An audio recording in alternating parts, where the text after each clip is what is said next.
ফ্রিজে ছিল এই যে সলিড কিছু চিকেন, তো ভাবলাম এটা দিয়ে গ্রিন চিকেন বানিয়ে ফেলি। যেটা দরকার ধনে পাতা নিলাম, আর নিয়েছি কয়েকটা কাঁচা লঙ্কা, যে যেমন ঝাল খাবে সেই অনুযায়ী। চিলিতে পুদিনা পাতাটা থাকলে আরও ভালো হয়, কিন্তু আমার কাছে অ্যাভেলেবেল নেই, তো আমি কিছুটা পালং পাতা নিয়েছি, তো সেটা একটু আমি সিদ্ধ করে নেব। তো এই যে পালং শাকটা সিদ্ধ হয়ে গেছে, এটা আমি জলে দিয়ে দেবো। দিয়ে দেবো দুটো বরফের টুকরো, যাতে পালং শাকের কালারটা ঠিকঠাক থাকে। পালং শাকটা ঠান্ডা হয়ে গেছে, তো এটাকে আমি বেটে নেব। এই যে মিক্সির বাটিতে ধনেপাতা কাঁচা লঙ্কা পেস্ট করাই যাচ্ছে, তার সাথে দিয়ে দেবো এই পালং পাতা, দিয়ে দেবো এই 5 থেকে 6টা কাজু বাদাম। সব কিছুর একটা মিহি পেস্ট তৈরি করে নেব। এবার মাংসটা ম্যারিনেট করে নিতে হবে। প্রথমে দেবো 1 চামচ হলুদ, 1 চামচ নুন, কিছুটা লেবুর রস, এরপর দেব রসুন বাটা, আদা বাটা, এটা করে মিশিয়ে নেব। এরপর দিয়ে দেবো মিশ্রণটা, ভালো করে মিশিয়ে নিচ্ছি।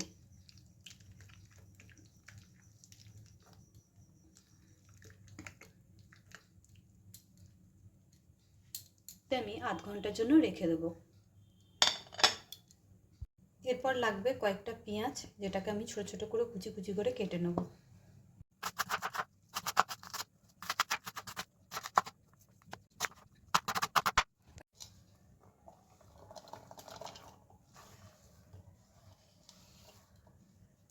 আধ ঘন্টা পরে চলে এসেছি।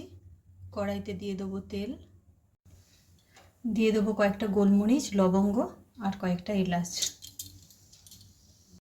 দিয়ে দেবো 1 চামচ গোটা জিরে, 1 চামচ মৌরি। এরপর দিয়ে দেবো কেটে রাখা পেঁয়াজটা।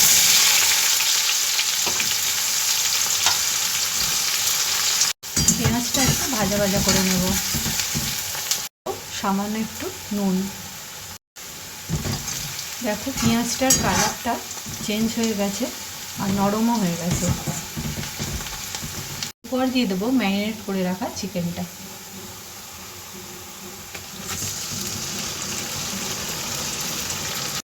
মাংসটা কিছুক্ষণ কষিয়ে নিতে হবে। চিকেনটা কষানো হয়ে গেলে দিয়ে দেবো ফেটিয়ে রাখা টক দই। 2 চামচ মতো টক দই আমি এখানে দিয়েছি। চিকেন থেকে তেল ছেড়ে আসা অবধি ভালো করে কষিয়ে নেব।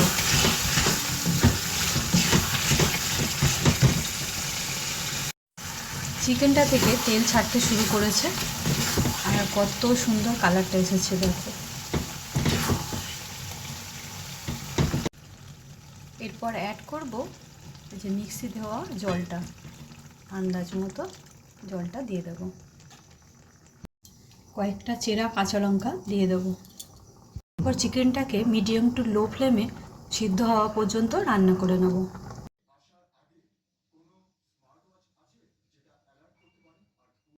তো গ্রিন চিকেন রেডি হয়ে গেছে, তো একটু টেস্ট করে দেখা যাক কেমন হয়েছে।